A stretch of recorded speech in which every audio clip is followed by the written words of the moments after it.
Very good morning dear students. Uday Singh Nehra learning classes में एक बार फिर आपका स्वागत है। फिजिक्स के महत्वपूर्ण टॉपिक्स की श्रृंखला में आज एक और वेरी इंपॉर्टेंट टॉपिक लेकर हाजिर हैं। प्रिय विद्यार्थियों, आज का यह टॉपिक न केवल स्कूल लेवल के लिए ज़रूरी है बल्कि यूजी, पीजी और फिजिक्स की सभी कंपटीशन एग्जाम के लिए बेहद इम्पोर्टेंट टॉपिक है। टॉपिक का नाम है लॉजिक गेट्स, तर्क द्वार। प्रिय विद्यार्थियों, 12वीं की बोर्ड एग्जाम में इसके ऊपर अवश्य क्वेश्चन आता है। यूजी में इलेक्ट्रॉनिक्स में ये पार्ट शामिल है। चाहे सेट एग्जाम हो, चाहे गेट एग्जाम हो, चाहे नेट एग्जाम हो या फिजिक्स से संबंधित किसी भी प्रकार के एग्जाम हो, इस पे प्रश्न अवश्य पूछे जाते हैं। तो बेहद इम्पोर्टेंट टॉपिक है। मैं इस टॉपिक से संबंधित पूरी एक सीरीज तैयार करने वाला हूँ। इसके लिए आपको Uday Singh Nehra learning classes YouTube channel में एक प्ले लिस्ट मिलेगी। इसके लिए एक अलग से प्ले लिस्ट में क्रिएट करूंगा लॉजिक गेट्स के नाम से, और उसमें आपको 1 बाय 1 इस टॉपिक से संबंधित सारे वीडियो मिलेंगे। और ये मैं आपको पूरा विश्वास दिलाता हूँ कि ये सीरीज पूरी होने के बाद और इसको बहुत अच्छे से देखने के बाद आपका लॉजिक गेट से संबंधित कोई भी प्रश्न कभी भी गलत नहीं होगा, ये मेरा वादा है। शुरू करते हैं आज का पहला ये लेक्चर इस सीरीज का। यह लेक्चर मैंने बिल्कुल बेसिक बनाया है और इसके अंदर हम ये देखेंगे कि लॉजिक गेट क्या होते हैं और एक लॉजिक गेट को समझने के लिए हमें किन किन चीज़ों की जानकारी होनी आवश्यक है। तो प्रिय विद्यार्थियों, तर्क द्वार, लॉजिक गेट्स, इंग्लिश में कहते हैं लॉजिक गेट, और लॉजिक गेट नाम फेमस है। हिंदी में भी हम लॉजिक गेट बोल देते हैं और लिखते भी हैं। तर्क द्वार अंक रूप परिपथों के आधारभूत भाग होते हैं, यानी जो डिजिटल सर्किट्स हैं उनका मुख्य पार्ट होते हैं लॉजिक गेट्स।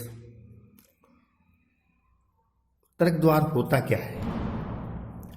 तर्क द्वार एक ऐसा परिपथ होता है जिसके निवेश तथा निर्गम के मध्य एक विशेष तर्क संबंध होता है। कहने का तात्पर्य क्या है कि ये ऐसे विशेष इलेक्ट्रॉनिक सर्किट हैं, डिजिटल सर्किट हैं, जिनके इनपुट और आउटपुट के मध्य एक विशेष लॉजिक रिलेशन होता है, एक तर्क संबंध होता है। यानी यदि निवेश एक निश्चित लॉजिक को एक्सेप्ट करेगा, उसका पालन करेगा, तो ही हमें उससे संबंधित आउटपुट मिलेगा। इसीलिए इन्हें तर्क द्वार या लॉजिक गेट्स कहते हैं। यानी इनपुट जो है कुछ विशेष प्रतिबंधों का पालन करते हैं, कुछ विशेष तर्कों का पालन करते हैं, तो ही उनसे संबंधित आउटपुट हमें प्राप्त होता है। यहाँ 3 मूलभूत लॉजिक गेट होते हैं: नॉट गेट, और गेट तथा एंड गेट। इनको समझने से पहले हम ये जान लें कि किसी तर्क द्वार को पूर्णतया समझने के लिए हमें निम्नलिखित 5 पदों को अच्छी तरह से समझना आवश्यक है। प्रिय विद्यार्थियों, ये बात आपको मैं बता दूं कि लॉकडाउन चल रहा है, महामारी का प्रकोप है, हमें बंदिशों में रहना पड़ रहा है, इसलिए आवश्यकताएं, पूर्ण जो सामग्रियां हैं उनका अभाव है और उनके अंतर्गत रह के ही हमें काम करना पड़ रहा है। तो जो लिखने से संबंधित बात है, बहुत कुछ, सब कुछ लिखा नहीं जा सकता, लेकिन जो मैं समझाता हूँ आपको, उसके अंदर मैं लिखी हुई चीज़ों से अलावा भी संबंधित सारी बातें कवर करने की कोशिश करता हूँ।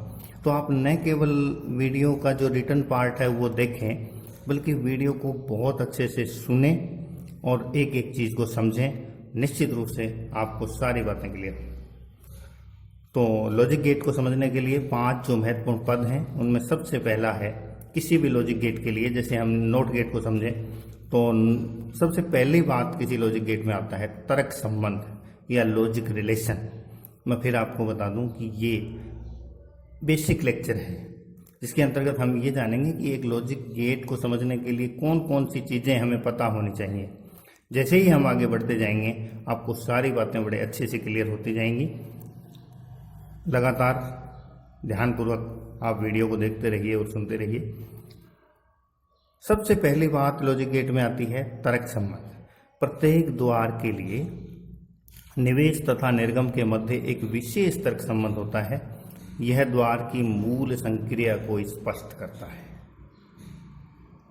सबसे पहला, इसे हम लॉजिक स्टेटमेंट भी कह सकते हैं। तो किसी भी द्वार के लिए ये लॉजिक स्टेटमेंट आता है सबसे पहले, जो उस गेट को डिफाइन करता है, परिभाषित करता है। लॉजिक गेट की जो ऑपरेशन है, जो संक्रिया है, उसकी डेफिनेशन रहता है। दूसरी चीज आती है लॉजिक गेट में बूलियन व्यंजक। तर्क द्वार कुछ विशेष चरों पर आधारित होते हैं जिनके केवल 2 ही संभव मान 0 और 1 होते हैं। यानी अपने जैसे डेसिमल सिस्टम है उसमें 0 से 9 होते हैं। ये विशेष पद्धति पे डिपेंड करते हैं, इसे बाइनरी नंबर्स हम कहते हैं और उसमें केवल 2 ही डिजिट होती हैं, 0 और 1। इन चरों के बीज गणित को इनके प्रतिपादक जॉर्ज बुल के नाम पर बुलियन बीज गणित कहा जाता है, बुलियन अलजेब्रा कहा जाता है। इन चरों में परस्पर संबंध को व्यक्त करने वाले समीकरणों को बुलियन व्यंजक कहा जाता है।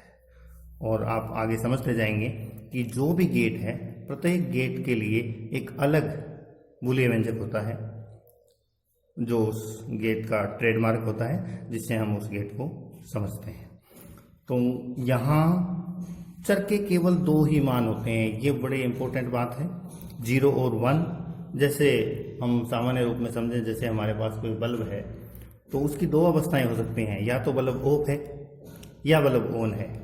ऑफ अवस्था को हम 0 मान सकते हैं, जबकि ऑन अवस्था को हम 1 मान सकते हैं। इस 2 के अलावा कोई कंडीशन नहीं होगी, कोई अवस्था नहीं होगी। इसको हम ऐसे भी कह सकते हैं कि 0 निम्न अवस्था और 1 उच्च अवस्था। यानी वोल्टेज यदि निम्न है यानी 0 है तो बल्ब ऑफ अवस्था में होगा, और यदि वोल्टेज है, सर्किट पूरा है, तो बल्ब ऑन अवस्था में होगा और एक अवस्था प्राप्त होगी। किसी गेट को समझने की तीसरी अवस्था है प्रतीक चित्र।